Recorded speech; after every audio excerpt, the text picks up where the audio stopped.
मेरे प्यारों, इस सुबह का वक्त में आपसे मिलने में मैं बहुत ही आनंदित हूँ। क्या आप भले चंगे हैं? पूरी हिम्मत के साथ रहें। आगे कुछ भी होगा तो परमेश्वर हमें संभालने वाले। इसी कारण से परमेश्वर हमसे प्रतिदिन अपने वचन से बातें करते हैं। आप मेरे पीछे एक भवन को देख रहे हैं ना, मोसेस ऑडिटोरियम कहते हैं।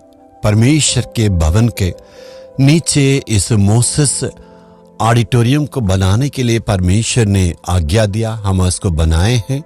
उसी के अनुसार यहाँ बहुत सारे सभाएं, आत्मिक सभाएं करते, उपवास की प्रार्थना, बच्चों के लिए सभा और जवानों के लिए सभा, ऑल नाइट प्रेयर, ये सारी प्रार्थनाएं प्रभु की आज्ञा के अनुसार करते हैं। और यहाँ पर प्रार्थना करने की जो लाइव प्रोग्राम है, यहीं पर से हम कार्य करते हैं। यहाँ पर आने के द्वारा आप ये सारी बातों को देख के प्रभु को महिमा कर सकते हैं। परमेश्वर की आज्ञा के अनुसार हमने ये काम को किए हैं। प्रभु की नाम की महिमा की जाती है। ठीक है, आज परमेश्वर का वचन हमें क्या कहता है? इब्रानियों की पत्री 10 अध्याय का 35वें वचन। सो अपना हियाव ना छोड़ो, क्योंकि उसका प्रतिफल बड़ा है। मेरा बेटा, अपने हियाव को ना छोड़ो। मेरी बेटी, अपने हियाव को ना छोड़ो।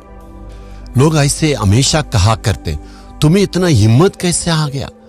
क्या हिम्मत से तुम इतनी पढ़ाई को निर्णय कर लिया? इतना सब्जेक्ट को कैसे तुमने चुन लिया है? इतना हिम्मत कैसे आ गया तुम एक काम में चला गया? इतना हिम्मत तुम्हें कैसे आ गया तुम ऐसे बिजनेस करते हो? हमें निराश करने के लिए चारों तरफ के लोग इस प्रकार कहा करते हैं। ऐसे कह के हमारे दिल में एक डर को उत्पन्न करते हैं और कहते हैं, शैतान भी इस प्रकार कार्य करता है। तुमने इतना बड़ा काम किया है, ये कैसे तुम पूरा करोगे? तुमने ये काम को हाथ रखी तो ये कैसे पूरा होगा? इस प्रकार बार बार हमारे अंदर हमारी हिम्मत के प्रति एक संदेह को लाके शैतान हमें नीचे गिराना चाहते, हमें हराना चाहते। लेकिन परमेश्वर हमें बल देता है और हमें हियाव देता है। हमारे दिल के अंदर एक ईश्वरीय ताकत को प्रभु देते हैं और हिम्मत को देते हैं, विश्वास को देते हैं। यदि आपके अंदर बहुत हिम्मत है तो और हियाव आ गया तो उस पढ़ाई को चुन ले। यदि आपके दिल में पूरा हिम्मत आ गया तो उस काम को करने में आप आगे बढ़ते रहें। और यदि आपके अंदर हियाव है तो आप उस बिजनेस में करते रहें। यदि परमेश्वर के अंदर आप विश्वास करते हैं, आपके अंदर हियाव आता है, उस हियाव के द्वारा परमेश्वर कार्य करते हैं। परमेश्वर आपको कभी भी नहीं छोड़ेंगे। प्रभु कहता, हमेशा तुम हियाव को ना छोड़ना, मैं तुम्हारे संग हूं। आज परमेश्वर आपकी दिल की डर को दूर करके हिम्मत को देना चाहते हैं।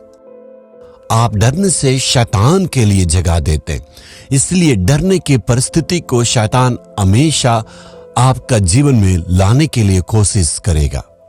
उसी के द्वारा शैतान हमारे जीवन में रोगों को, असफलताओं को और निराशापन को, उदास में लाना चाहता है। हिम्मत के साथ रहिए, यीशु मेरे साथ है। ये सारी समस्या को यीशु मसीह क्षण भर में बदल सकता है। मेरी नजर में ये जरूरतें बहुत बड़ा है, लेकिन मेरे परमेश्वर के लिए कुछ नहीं करने से आपके अंदर हिम्मत आएगा। जीवन में डरने की परिस्थितियां जरूर आएगा, लेकिन शैतान का विरोध में बहुत हिम्मत के साथ, पूरे विश्वास के साथ उसे सामने करने की आवश्यकता है। आज आपका जीवन का हालात ठीक नहीं है, इसलिए प्रभु कहता, मेरा बेटा, मेरी बेटी, कभी भी तुम हिम्मत को ना छोड़ना। तुम्हें डराने के लिए, तुम्हें और निराशपन में लाने के लिए शैतान का यह चाल है।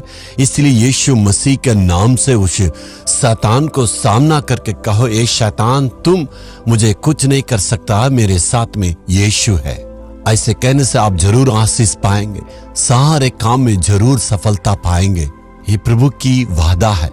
आज हम कहेंगे, यीशु के नाम से डर को लाने वाला शैतान को दूर करते हैं और मेरे दिल में घबराहट को लाने वाला शैतान को हम दूर करते हैं। अविश्वास को लाने वाला शैतान को मैं दूर करता हूं। मैं जरूर सफलता पाऊंगा, मैं जरूर विजय को पाऊंगा, मैं कभी भी लज्जित नहीं रहूंगा। यीशु हमें विजय देता है। यीशु के नाम में आमीन आमीन। यीशु छुड़ाता है हिंदी यूट्यूब चैनल को सब्सक्राइब करें। सब्सक्राइब बटन पर क्लिक करें और बेल आइकन को भी क्लिक करके हर दिन की नई कार्यक्रमों की जानकारी प्राप्त करें।